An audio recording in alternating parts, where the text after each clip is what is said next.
Hello students, how are you? I hope that you must be in good health.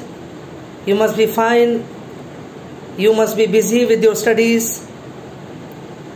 At the same time, I believe that you must also be getting worried about your syllabus and the examinations. Lekin I too am worried on my part regarding all these things about the syllabus as well as the examination. अभी जिस बारे में हम आपसे आज बात करना चाहते थे, that is again regarding the syllabus. And as you know that I have been teaching modern political system, that is a compulsory paper in the MA second semester of which you are the students. And if I remember correctly, हमने आपसे बात किया था अब तक, जहाँ तक पिछली बार हमने आपसे क्लास लिया था, आपके साथ क्लास लिया था, that was regarding the third unit. तीसरी यूनिट के बारे में हम आपसे बात कर रहे थे. और उस तीसरी यूनिट में भी हम जहां तक आपके साथ बात कर चुके थे, that was regarding rule application and the rule making department, that is the legislature and the executive. यहां तक हम आपसे बात कर चुके थे. Now what else is remaining in this third unit is about the rule adjudication department. यानी कानून निर्माण करने वाली, हमने आपसे बात किया था, कानून निर्माण करने वाली संस्था, कानून को लागू करने वाली संस्था, और अब कानून की व्याख्या करने वाली संस्था. इसे हम अंग्रेजी में कहते हैं जुडिशरी, और in a more technical word we से the rule adjudication department. Now here what is important for a student of MA, that is what would be more serious a discussion would be about what is the role of a judiciary in a liberal democratic order or in a liberal democratic political system. इस पर थोड़ा सा ध्यान देने वाली बात है. अर्थात उदारवादी लोकतांत्रिक व्यवस्थाओं में राजनीतिक न्यायपालिका की क्या भूमिका होती है. What kind of role does a judiciary play in a democratic political system, or in a more complete way the role of a judiciary in a liberal democratic political system. At the same time, in order to draw the contrast of judiciary, we also discuss the role of judiciary in the totalitarian political system.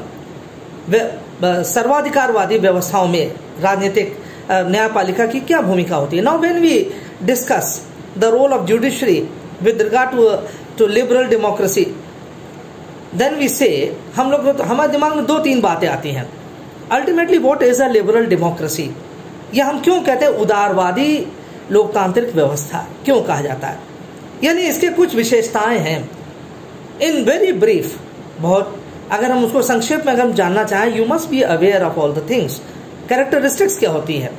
What is a liberal democratic system? A liberal democratic system, as a very word defines, liberal means उदारवाद, उदारवादी विचारधारा. यानी when we are using the term liberal in reference to a political system, then we mean that political system should be open, यानी खुली राजनीतिक व्यवस्था होना चाहिए. When we say an open political system, it means that there must be the freedom to express one's opinion, the freedom to criticize the government, the freedom to protest against the government's decision. These are the hallmarks of an open system. Then we also say, what is a liberal democracy? What are the other characteristics of a liberal democracy? उदारवादी लोकतांत्रिक व्यवस्था के अन्य क्या विशेषताएं हैं. जहां पर हमने कहा कि एक उदारवादी व्यवस्था में व्यक्ति को अपने अधिकारों के लिए, व्यक्ति को अपने अधिकार के बारे में बात कहने की स्वतंत्रता होती है. शासन व्यवस्था, ये सरकारों की आलोचना की स्वतंत्रता होती है. सरकारी निर्णयों के विरुद्ध प्रोटेस्ट करने की अर्थात उसके विरुद्ध असहमति व्यक्त करने की स्वतंत्रता होती है। वहीं पर हम ये भी देखते हैं कि उदारवादी लोकतांत्रिक व्यवस्था में अन्य विशेषताएं जिसे हम कहते हैं रूल ऑफ लॉ, अर्थात विधि का शासन, रूल ऑफ लॉ। विधि का शासन एक बहुत महत्वपूर्ण एक विचारधारा है। आप जानते हैं कि that rule of law is an essential feature of the British political system. Now it has reached all parts of the world. In many parts of the world, in many political systems of the world, the notion of rule of law is being used.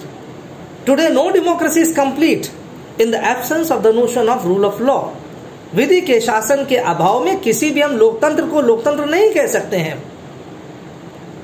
Therefore, rule of law is an essential feature of a democratic political system. तो आज जब हम बात कहते हैं democracy is not a complete democracy unless it is liberal in character. लोकतांत्रिक व्यवस्था की बात पूरी तब तक नहीं हो सकती है जब तक उसमें उदारवादी सोच ना हो। Because a democratic system could function by establishing legislature, executive and judiciary, by having regular elections as well. Everything could be there in a democratic system. But if people do not have the right to protest against the governmental actions, अगर जनता के पास स्वतंत्रता नहीं है कि सरकार के निर्णयों के विरुद्ध वो असहमति व्यक्त कर सके, to criticize the government or to suggest the government, then it will not be called as a liberal democracy. हम सब लोग पढ़े लिखे व्यक्ति हैं, लेकिन अपने आप में पढ़ाई लिखाई तब तक पूर्ण नहीं होगी जब तक हम दूसरे के विचारों को हम उसको सुनने के लिए तैयार नहीं होंगे। जब तक दूसरे के विचारों को हम सम्मान नहीं देंगे, उनके विचारों को हम उनको समाहित करने का प्रयास नहीं करेंगे, तब तक हमारा पढ़ना लिखना बेकार है। इसीलिए उदारवाद होना बहुत जरूरी है, उदारवादी होना बहुत जरूरी है। इसीलिए no democracy can be complete unless there is an element of liberalism in that, and liberalism means the capacity to or the right to criticize the government on the one hand, and the capacity of the government to take down the criticism sportingly or with an open mind. इसीलिए जब हम बात करते हैं What is the role of judiciary in a liberal democratic order, हम वहां पर हम देखते हैं कि that today judiciary is playing a very important role in democratic countries all across the world. आज दुनिया भर में in many countries of the world we find there is a democracy. They are practicing, many countries are practicing, or they have erected a democratic political structure, and they are trying to follow the path of a true democracy. Though they may be still very back, they still may not be up to the mark insofar as the democratic credentials or the democratic spirit is concerned. But definitely there is a trend of growing democratization all across the world. Therefore, when we evaluate what is the role of judiciary in our democratic political order, then we find there are some very encouraging signs. न्यायपालिका की लोकतांत्रिक उदारवादी व्यवस्थाओं में क्या भूमिका है, इसकी पहली बात अगर आप जानते हैं और यदि मैं आपको बताऊं तो ये है कि number 1 and the most important task of the judiciary is the administration of justice, अर्थात न्याय व्यवस्था का प्रशासन करना, न्याय व्यवस्था का संचालन करना, का क्रियान्वयन करना, the administration of justice. Now what is justice or the administration of justice? In very simple terms it means dispensing justice to the people. अर्थात लोगों को न्याय दिलाना. ये बहुत पहले से अवधारणा चली आ रही है, but the modern state, when we talk about the modern welfare state, and the modern welfare state is basically an essential feature of a liberal democracy. एक लोक कल्याणकारी राज्य केवल उदारवादी लोकतांत्रिक व्यवस्थाओं में ही देखा जा सकता, अन्य व्यवस्थाओं में नहीं देखा जा सकता है. इसलिए when we say that the administration of justice is the hallmark of a modern welfare state, and it is not wrong, it is not an overstatement. लोक कल्याणकारी राज्य की एक बहुत बड़ी एक विशेषता यही होती है कि आम जनता को वो न्याय दिलाने का प्रयास करता है, न्याय दिलाने का प्रयत्न करता है। नाउ व्हेन वी से न्याय दिलाया जाता है, what does it mean? It means that the rights and the liberties और the freedom that are enshrined for the common people in the constitution, they are sought to be protected by the judiciary. For example, we can take our own country. We can take the example of America and England, because these are the countries about which we hear almost on an everyday basis. चाहे America हो, चाहे Britain हो, चाहे भारत हो, ये कुछ ऐसे देश हैं जिनके बारे में हम लगभग रोज बातें सुनते रहते हैं, चाहे अखबारों में हम पढ़ें, चाहे हम न्यूज चैनल्स में हम देखें. But definitely we are very much aware of the political systems of these liberal countries. Therefore we find that in these three countries at least, और भी इसका मतलब नहीं कि यही तीन है, बल्कि in large number of countries the rights and duties, the rights and the liberties or the freedoms of the people are safeguarded by the constitution, and the constitution is protected by the judiciary. The judiciary of India is the guardian of the Constitution of India. We know it very well. तो जो हमारे संविधान में part 3 में rights and liberties के बारे में बात कही गई है, उसकी रक्षा या उसकी सुरक्षा का कार्य एक लिबरल डेमोक्रेटिक कंट्री में ही हो सकती है, और ये कार्य का संपादन न्यायपालिका के द्वारा किया जाता है. Now in recent years we have seen how the judiciary has been performing this task in a very vocal manner. अगर हम पिछले कुछ डिसीजंस को लें, अभी हम पिछले कुछ वर्षों के हम डिसीजंस को लें, we can come across a large number of the decisions of the Supreme Court, of the Apex Court, where it has tried to secure the various kinds of rights to the people, not specifically those rights that have been spelled out in the Constitution, but rights ancillary to those fundamental rights that are there in the Constitution. केवल भारत की न्यायपालिका ने केवल उन्हीं मौलिक अधिकारों का संरक्षण नहीं किया जो हमारे संविधान के भाग 3 में उल्लिखित हैं. उनके बारे में तो न्यायपालिका सन 1950 से एक बहुत कुछ सकारात्मक कार्य कर रही है, लेकिन अभी कुछ विगत वर्षों में हम देखें तो बहुत सारे अन्य ऐसे भी न्यायपालिका के निर्णय आए हैं जिसने एक रिवोल्यूशन क्रिएट कर दिया in so far the rights of the people are concern. For example the right to information act of 2005 में जो सूचना का अधिकार अधिनियम न्यायपालिका ने अपने किसी निर्णय के द्वारा स्थापित किया 2005 में, जिसको अंततः पार्लियामेंट ने बनाया, but it did not come on its own, it was in fact pushed through by the judiciary. ये एक उसकी बहुत बड़ी उपलब्धि है भारत की न्यायपालिका की. In the same way we can also see another very important example, that is the establishment of the National Human Rights Commission in 1993, जब न्यायपालिका ने इस बारे में कुछ बड़े महत्वपूर्ण निर्णय दिए थे. Now this can happen only in a liberal country like India, or in America, or in England, or other countries of the world. Generally when we use the word liberal democratic countries, we are generally referring to the Western democracies.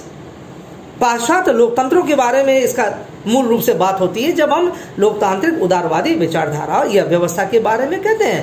But now this term is not strictly used only with reference to the western democracy, rather it has percolated down to the many of the developing world also. बहुत सारे विकासशील देशों में अब ये विचारधारा आती जा रही है उदारवादी लोकतांत्रिक व्यवस्था के संदर्भ में. तो भारत में ये जो 2-3 अभी एग्जाम्पल दिए, इसका बहुत बड़ा ये एक हमारे सामने उदाहरण है जब न्यायपालिका ने ऐसा काम किया है. इसे हम कहते हैं द एडमिनिस्ट्रेशन ऑफ जस्टिस. केवल लड़ाई झगड़े को सुलझाना ही न्यायपालिका का काम नहीं है आज की. That is the basic function of course. लेकिन अभी जो रिसेंट, जैसे हमने कहा, जो डिसीजंस जो आए हैं, that have been very positive in nature. We can say that the judiciary performs both negative and positive functions in a democratic order और in a democratic political system. नकारात्मक और सकारात्मक दोनों प्रकार के कार्यों को संपादित किया जाता है न्यायपालिका के द्वारा, लोकतांत्रिक व्यवस्थाओं की न्यायपालिका के द्वारा. नकारात्मक में क्या हुआ, जैसे लोगों के मध्य जो विवाद होते हैं, that is the dispute that are there between the people, that are brought before the people, whether it is a civil case, whether it is a criminal case, or whether it is something related to service matters. All these are disputes that are basically negative in character. So the judiciary dispenses this kind of justice to the people. It affords justice to the people in this way. और सकारात्मक जब हम बात कहते हैं तो सकारात्मक में यही है, जैसे right to information act, national human rights commission जो बना at the behest of the judiciary. In recent years, we can say the privacy law has been enacted by the Parliament of India. But again, with the, we can say, with the influence or with the judicial pronouncements, न्यायपालिका ने जो अपने भूमिका निभाई है, जो बड़े बड़े महत्वपूर्ण निर्णय दिए हैं इस संदर्भ में, उसी के कारण ही, और हम जानते हैं जो प्रिवेसी लॉ आया है, that was a we can say a landmark judgment in this regard. So it is another very example. और भी बहुत सारे examples हैं. There is no dearth of good examples of a positive character. So this is a very important role of a judiciary in a democratic order. Then again we can find that judiciary also plays the role of a constitutional court. Constitutional court अर्थात संवैधानिक न्यायपालिका की भी भूमिका निभाता है न्यायपालिका जो उदारवादी लोकतांत्रिक व्यवस्थाएं हैं वहां पर. Constitutional court. What is the meaning of the constitutional court? Constitutional court basically means a court that resolves the disputes between the center and the states. केंद्र तथा राज्यों के मध्य जो समय समय पर विवाद आते हैं, that are characterized as we can say that is bracketed under the original jurisdiction of the apex court. The original jurisdiction of the Supreme Court, it is the sole power of the Supreme Court. High courts do not have this kind of power, original jurisdiction. तो अर्थात this is the role of a constitutional court. We know that there is a constitutional court in other countries as well. In Switzerland, this kind of court is there. इसी तरह से constitutional court Germany में भी है. Again the role of an arbiter is played by the US Supreme Court as well. So we find that the judiciary plays a very important role in order to bring about a balance between the center and the states, between the federation and the federating units. तो ये इसकी दूसरी बहुत बड़ी भूमिका है. तो तीसरी भूमिका एक जो है न्यायपालिका की वो है that is the task of the judicial legislation. Judicial legislation अर्थात न्यायिक व्यवस्थापन that is the judicial legislation. It is again very important why? We know that constitution is the basic law of the country. It is the basic document of the country. The constitution is there and therefore the judiciary functions within the four walls of the constitution.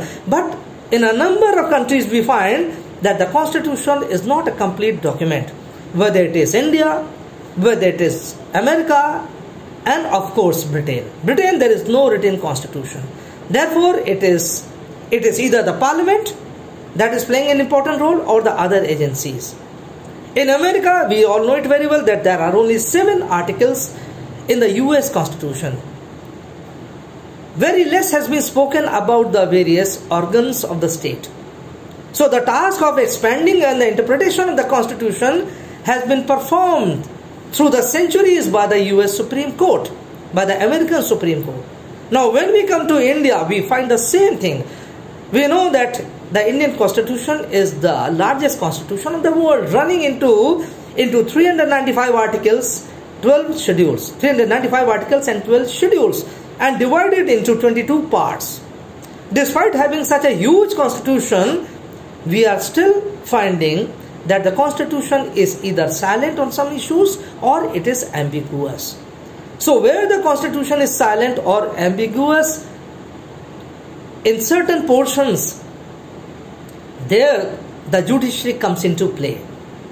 There the task of judicial legislation comes into play.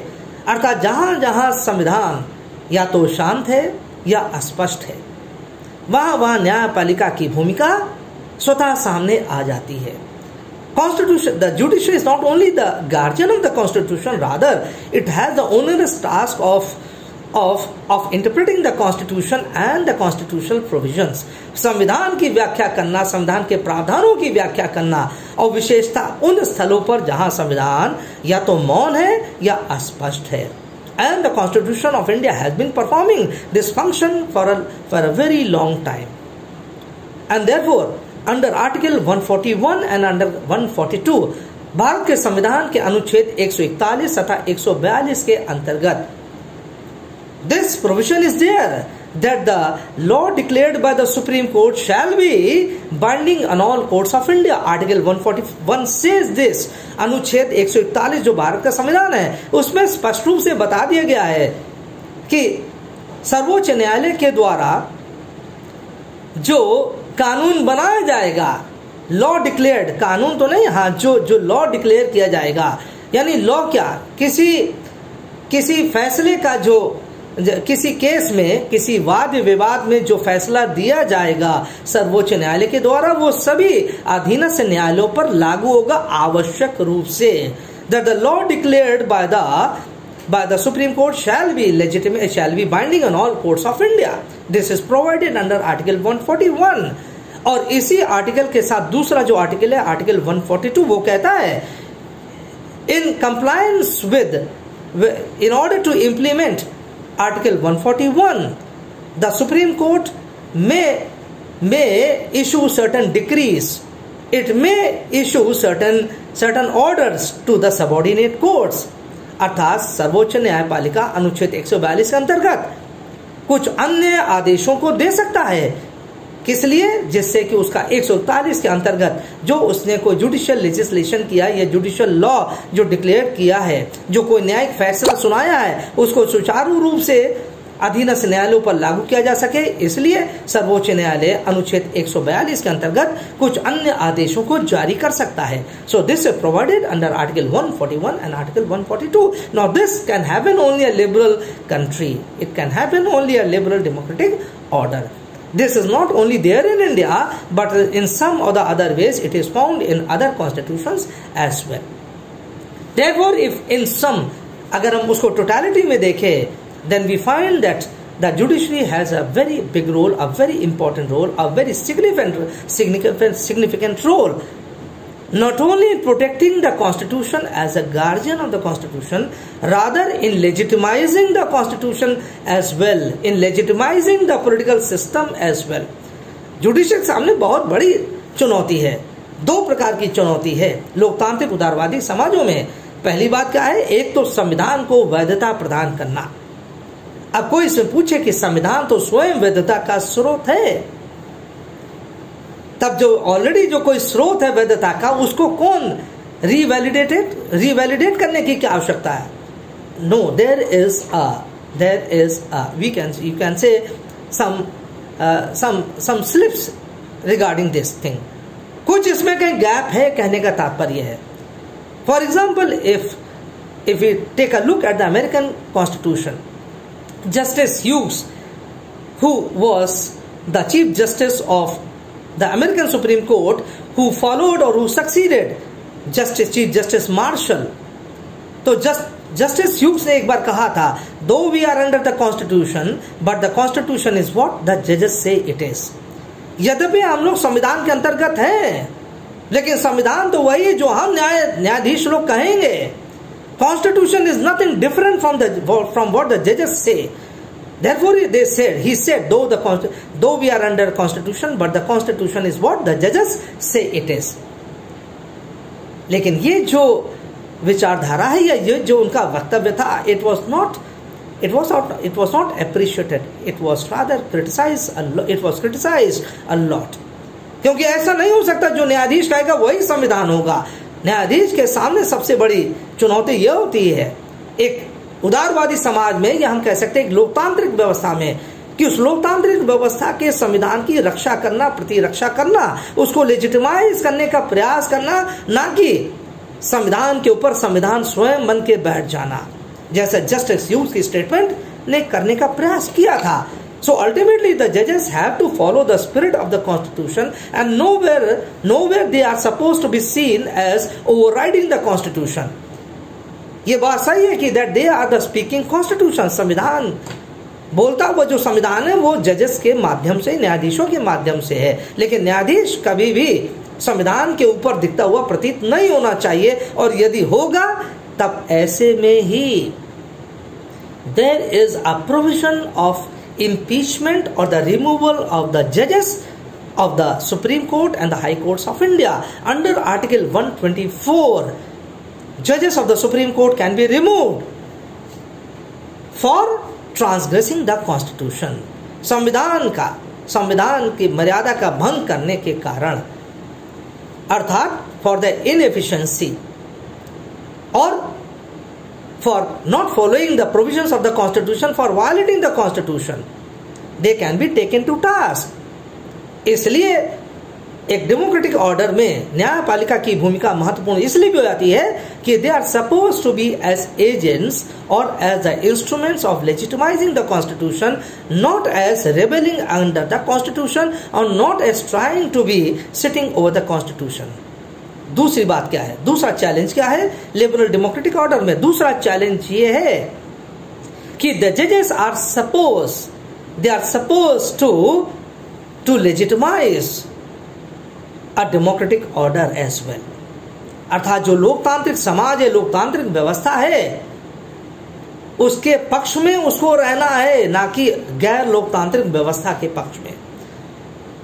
It is one of the biggest challenges for the judiciary of a liberal democratic order to try to strengthen the democratic roots of the society, of the nation, try to follow the democratic ideals of the constitution.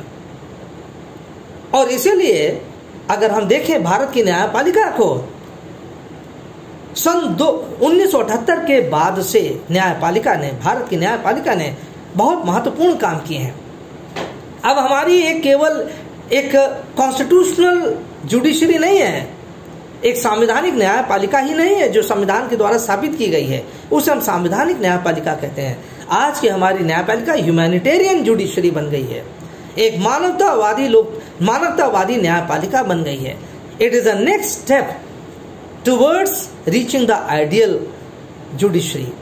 एक आदर्शवादी न्यायपालिका के रास्ते में ये एक अगला कदम है.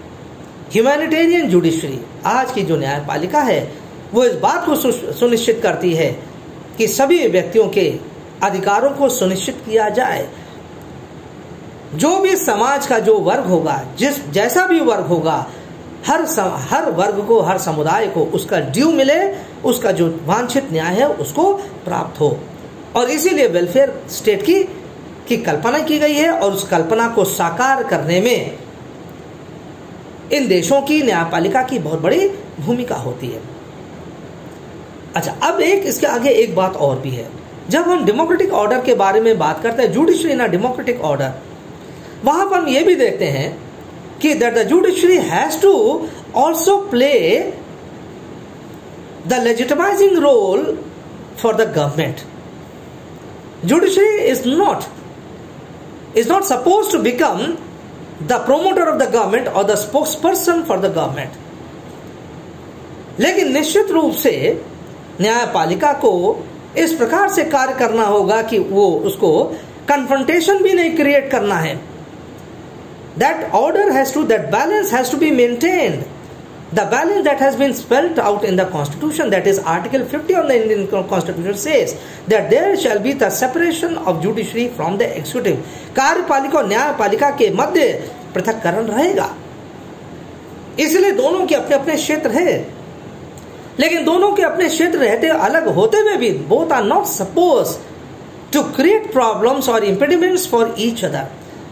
Both are supposed to function in a way that they supplement and complement each other. Only then the constitutional machinery of the country can move on. जो संवैधानिक व्यवस्था है, संवैधानिक मशीनरी है किसी भी देश की, तभी वो चल सकती है, अन्यथा नहीं चल सकती है. If the judiciary unnecessarily attacks the government or the government hits back at the judiciary, it is not going to serve anyone's purpose. But this kind of unfortunate happenings have happened in the Indian Constitution with regard to the judicial proceedings or the governmental proceedings in India. when Justice Shellet, Hegde and Grover were superseded by the government way back in 1970. 1970-71 के बीच में जब supreme court के 3 सबसे वरिष्ठ न्यायाधीशों को अवनत कर दिया गया था, यानी उनको सुपरसीड कर दिया गया था जस्टिस A.N. रे के द्वारा. Justice A.N. रे was a much junior judge of the Supreme Court, but he was elevated to the top. And the 3 senior most judges कौन थे वो? Justice Shelat, Hegde and Grover. इन तीनों को सुपरसीड करके नीचे कर दिया गया था. So this was an unwarranted interference in the judicial work.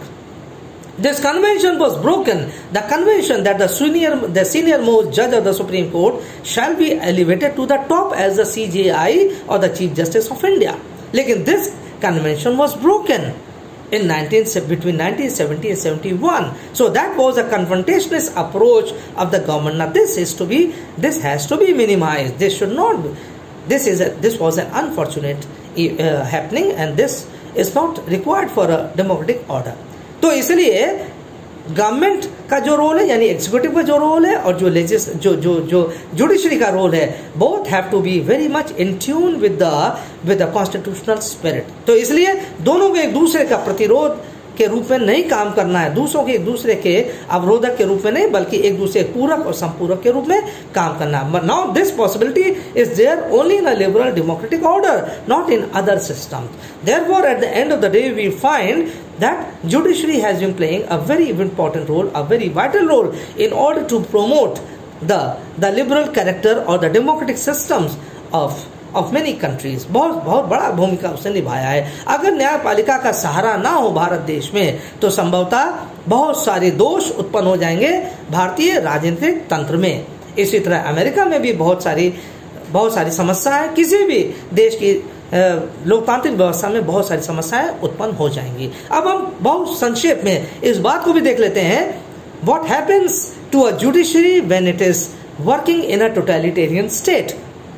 एक सर्वाधिकारवादी राज्य में न्यायपालिका की क्या भूमिका होती है? Now the situation is just the reverse in a totalitarian political system, अर्थात सर्वाधिकारवादी राज्य. जैसा नाम बता रहा, सर्वाधिकारवादी, सर्वाणाम अधिकाराणाम समाहारा, अर्थात ऐसी व्यवस्था जिसके पास सारे अधिकार हैं. सारे अधिकार से क्या तात्पर्य? What is the meaning of all rights of the government? What is the meaning of the total rights of the government? जैसे टोटलिटेरियनिज्म ये शब्द बता रहा है. This refers to the fact that not only with regard to the public sphere, rather also with regard to the private affairs of the people, the government has the entire power.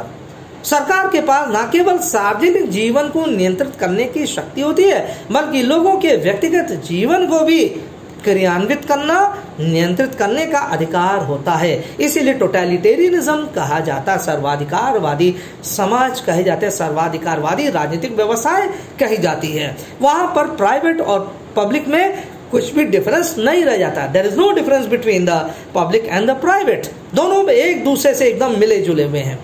Now this kind of political system you must be knowing it is found in certain number of countries. कुछ ही देशों में है, बहुत ज्यादा देशों में नहीं है. In North Korea we can find this system. Again in China is there. There is this kind of system in other parts of the world as well. लेकिन हमारे सामने नॉर्थ कोरिया और चाइना ये दो बड़े एग्जाम्पल्स हैं. Authoritarianism और communism में भी थोड़ा बहुत डिफरेंस होता है, but again they belong to the same family. Authoritarianism में एक व्यक्ति का अथॉरिटी होती है, सत्तावादी जो व्यवस्था होती है, सत्तावादी एक व्यक्ति की सत्ता होती है. The entire system revolves around that one person. For example Uganda का जो एक समय तानाशाह था, Idi Amin, so he was a dictator. The entire powers of the country, the entire powers of the society that vested, those powers vested in the dictator. इसलिए dictator का जो profile होता है, वो डिक्टेटर की शक्ति को बिखराव नहीं होता है. एक ही व्यक्ति में सारी कार्यपालिका, व्यवस्थापिका, न्यायपालिका सब कुछ उसी में रहता है. वही संविधान होता है, वही न्यायपालिका का स्रोत होता है, वही कानून बनाने का स्रोत होता है. तो इसे हम कहते हैं अथॉरिटेरियनिज्म. एक व्यक्ति की जहां सत्ता होती है, अमर्यादित सत्ता. But in communism it could be a bit different. साम्यवाद जिसे हम कहते हैं, it is a totalitarian system. साम्यवाद को टोटलिटेरियन सिस्टम इसलिए कहा जाता है क्योंकि वहां पर ये एक ऐसी व्यवस्था, ऐसा एक राजनीतिक ढांचा होता है जहां पर एक व्यक्ति नहीं, पूरा एक राजनीतिक तंत्र में सब कुछ शक्तियां समाहित हो जाती हैं. For example the Chinese communist party. Now the Chinese communist party is a complete, you can से, अ पॉलिटिकल स्ट्रक्चर. एक पूरी तरीके से एक ऐसा राजनीतिक ढांचा है जिसमें पूरे चीन की, चाहे वो सामाजिक जीवन हो, चाहे आर्थिक जीवन हो, चाहे राजनीतिक जीवन हो, चाहे धार्मिक या आध्यात्मिक जीवन हो, किसी भी प्रकार का कोई भी जीवन हो, जीवन का आयाम हो, पक्ष क्यों ना हो, वो सब चाइनीज कम्युनिस्ट पार्टी के द्वारा निर्देशित और नियंत्रित किया जाता है. इसे हम कहते हैं सर्वाधिकारवाद. लेकिन सत्तावादी राजनीतिक व्यवस्था में कोई आवश्यक नहीं है. सत्तावादी अथॉरिटेरियनिज्म में कुछ ऐसे पक्ष हो सकते हैं जहां पर थोड़ा बहुत स्वतंत्रता प्राप्त रहे. छोटी छोटी संस्थाओं को, निकायों को, छोटी कुछ संस्था को प्राप्त रहती है स्वतंत्रता. To the extent they do not challenge the authority of the dictator. वहां तक, उस स्तर तक उनको वो अधिकार मिला रहता है. लेकिन with regard to communism there is a state ideology, there is an official ideology, and no person, no organization, no institution has any authority whatsoever to transgress the official ideology. एक अर्थात एक राज्य की विचारधारा होती है, एक आधिकारिक विचारधारा होती है. चीन की जो आधिकारिक विचारधारा है अर्थात मार्क्सवाद, साम्यवाद, ये एक ऐसी विचारधारा है, इसके आगे कोई कुछ नहीं बोल सकता है. That the Chinese party is the supreme organization, that the Chinese leader, that is the supreme leader, जैसे हम कहते हैं शी जिनपिंग जो है, he represents the entire communist party of China. So speaking against the Communist Party of China would virtually amount to be speaking against Xi Jinping. या Xi Jinping के against कुछ बात बोलना, इसका तात्पर्य हम पूरी कम्युनिस्ट पार्टी ऑफ चाइना के विरुद्ध बात कर रहे हैं, which would not be tolerated. इसलिए अब स्वयं अनुमान लगाया जा सकता है कि एक साम्यवादी व्यवस्था में, साम्यवाद में न्यायपालिका की भूमिका क्या हो सकती है. To be very clear and to be very crisp and precise, the role of a judiciary in a communist society or in a communist order is limited only to being the instrument of legitimizing the official ideology. यानी न्यायपालिका की जो भूमिका है वो केवल communist party का या जो स्टेट आइडियोलॉजी है उसको इम्प्लीमेंट करने की एक लेजिटिमाइजिंग एजेंसी के रूप में रह जाती है. यानी जो कुछ कहा जाएगा चीन की साम्यवादी दल के द्वारा, या जो साम्यवादी दल का जो प्रमुख जो नेता है यानी शी जिनपिंग है, उससे पहले हु जिनटाओ थे, एक समय बहुत शुरू में तो माओ थे, यानी इन लोगों के द्वारा जो कुछ कहा जाता था वो सब उसको लेजिटिमाइज करने का काम न्यायपालिका का था. If the Chinese Communist Party does not approve of a particular thing, then the same language would be spoken by the judiciary of China.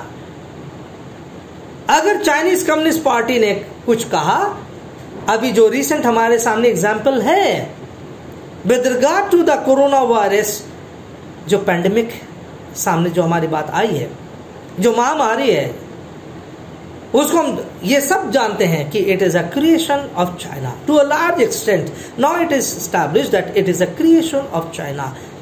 It is a kind of a biological warfare. ये एक जैविक हथियार के रूप में इसको develop किया जा रहा था चीन की वुहान वायरोलॉजिकल लैब के अंदर. Unfortunately slipped out of their hands. Now it has become a common knowledge for the whole world, but China has been denying this fact. China ने कहा no, it is not China, rather it is America, but the evidences that we have before us speak the other way around.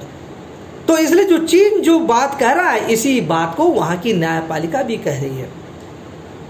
किसी भी कोई भी न्यायपालिका जो भी, अगर हम रिसेंट उसके डिसीजन देखें, डिस्कशंस देखें, या जो भी प्रोसीडिंग्स हैं, कहीं पर एक भी बात सामने नहीं आती कि चाइना के न्यायपालिका ने चीन की कार्यपालिका के विरुद्ध कुछ कार्रवाई किया या चीन के कार्य से वो सहमत नहीं है. वहां की न्यायपालिका ऐसा बिल्कुल नहीं कर सकती, कतई नहीं कर सकती है. But this thing cannot be expected with regard to liberal countries, democratic countries like India, America, or Britain, or Canada, or other West European countries. But in China, there is no alternative for the judiciary. Judiciary has to speak the same language, the language of the Communist Party of China, या north Korea में जो judiciary होगी वो वहां का भी वही चीज बोली जाएगी.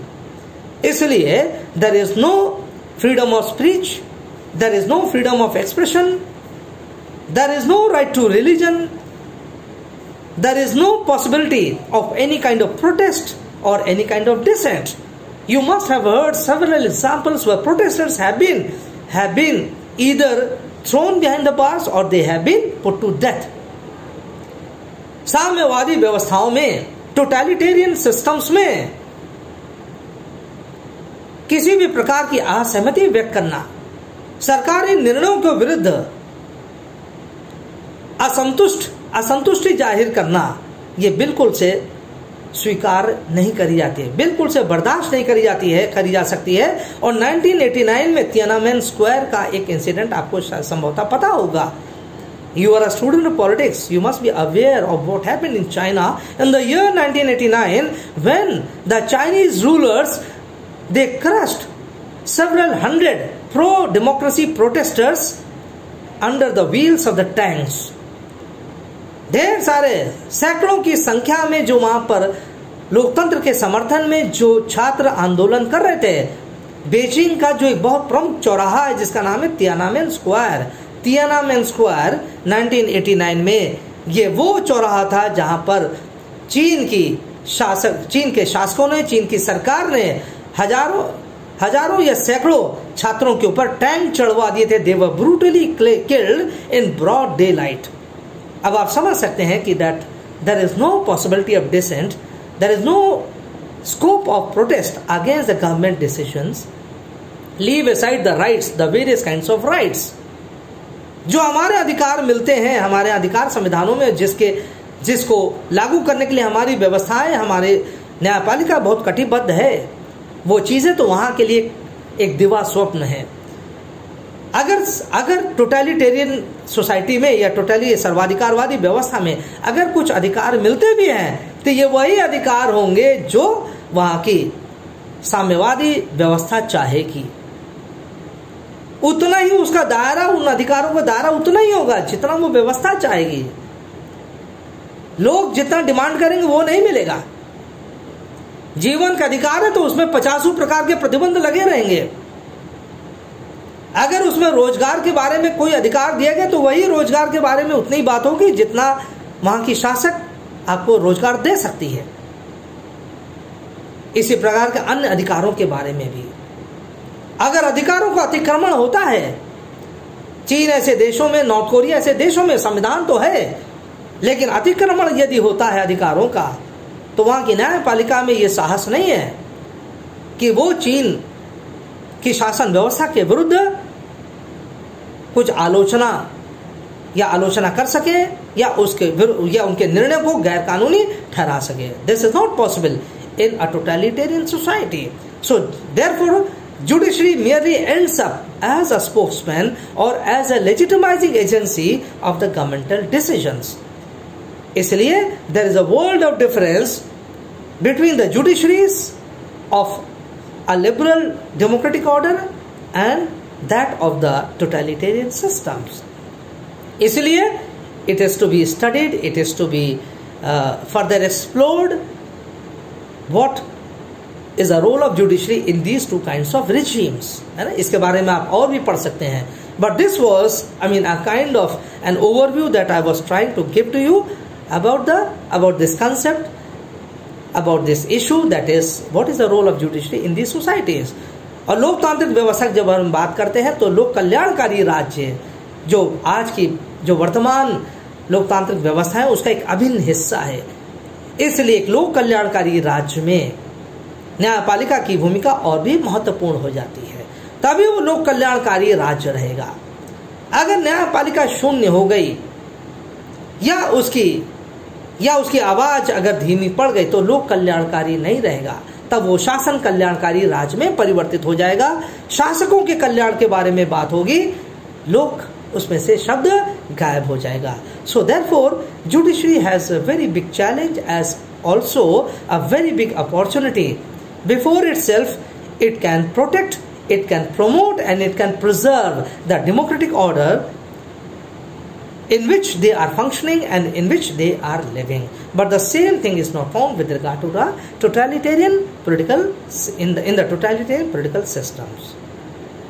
So this is my talk before you about this today's lecture or about today's topic है.